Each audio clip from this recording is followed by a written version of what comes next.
champ créé par le stator. Voilà. Sinon, il y a le décrochage. Et pour ça, donc, on doit l'exciter nous-mêmes, donc en passant par les circuits électroniques externes au moteur. Alors, aussi, il faut savoir que les moteurs BLDC, on peut alimenter que 2 pattes à la fois. Et donc, ça fait que lorsqu'on alimente A et B, par exemple, on a le C qui reste en l'air, donc il n'est pas du tout alimenté. Et donc, lorsqu'on alimente 2, là, on retrouve, du point de vue électrique, le même structure que notre moteur continu standard pendant une phase. Parce que, comme je disais, donc, il a 6 étapes de commande. Et durant donc 6 étapes, 6 phases, donc pour faire les 360 degrés. Mais je vais y revenir, ne vous inquiétez pas. Donc, durant le fonctionnement normal, comme je disais, ça va ressembler à un moteur classique. Et le schéma électrique des moteurs classiques, c'est ça. Donc, comme je vais le montrer ici. Alors, maintenant, on va parler un peu donc de capteurs Hall associés donc au moteur BLDC. Donc, sur le moteur BLDC, comme je disais, donc il y a pour la partie avec donc 6 connecteurs, donc 3 entrées ABC et 3 sorties du capteur donc SA, SB, SC. Et donc, nous avons donc le champ créé par le stator ici en bleu. Et ici, nous avons donc notre rotor. Donc, sa position donc en degrés. Lorsque donc le champ de stator donc créé fait 90 degrés, par exemple, donc le rotor il fait quoi? Il se précipite donc pour s'aligner avec notre stator. Et c'est ainsi en faisant donc tourner donc le champ du stator, voilà.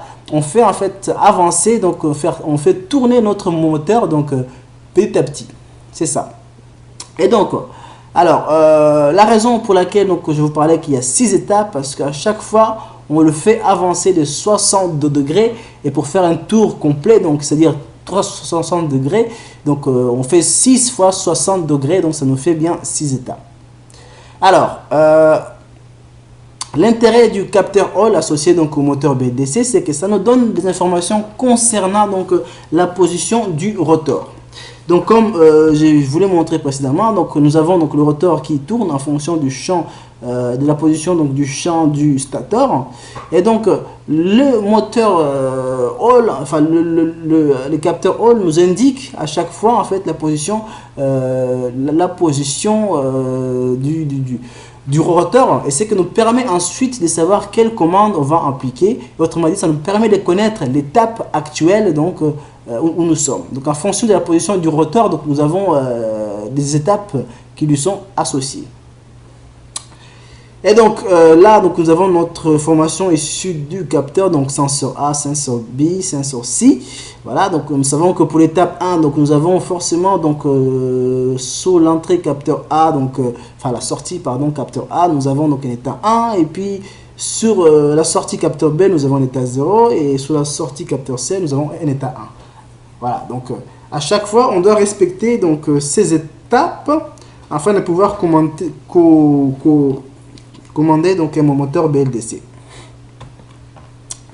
Alors, on va commencer donc par l'étape 1. Donc, lorsqu'on regarde bien ici, donc comme je disais, donc nous avons ici étape au niveau du capteur donc 1, 0, 1. Donc, on retrouve aussi ici bas. Donc là, en fait, donc parce qu'au démarrage, donc on fait quoi? Pour le niveau l'étape 1, on alimente en fait notre entrée de commande donc du moteur A, on le met donc à plus. Et ensuite, notre entrée de commande B, donc on le met à la masse ou à une tension négative. Donc ça ne change rien, ne vous inquiétez pas. Et donc, lorsqu'on le charge comme ça, qu'est-ce qui se passe? On a donc, nous avons donc notre moteur, voilà, donc avec ses sorties donc au niveau du capteur donc qui vaut 1,01, mais jusqu'à un certain niveau.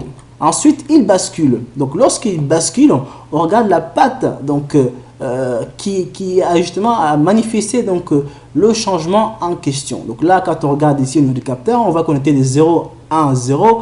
On est passé donc de 0, 0. Voilà. Donc on remarque que c'est la première qui a changé, qui est passée de 1 à 0. Donc par conséquent, on fait quoi? C'est simple.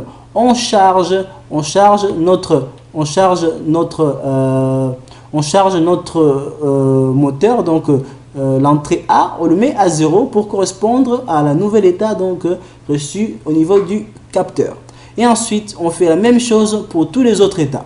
Donc, une fois qu'on a bien respecté tous les états, donc on n'a pas fait des mauvais choix, hein, en fait. Hein, donc, parce que si jamais on ne fait pas, au lieu de faire 6, 5, 4, on fait autre chose, bah, il y a les décrochages et du coup le moteur ne tournera pas dans le bon sens ou risque d'avoir des problèmes. Voilà. Et donc, une fois qu'on a respecté tous les états, bah, on obtient bien donc, quelque chose qui tourne normalement. Et tout ça, bien sûr, c'est grâce donc, aux informations qu'on récupère au niveau des capteurs. Donc, voyons maintenant plus précisément sur la commande.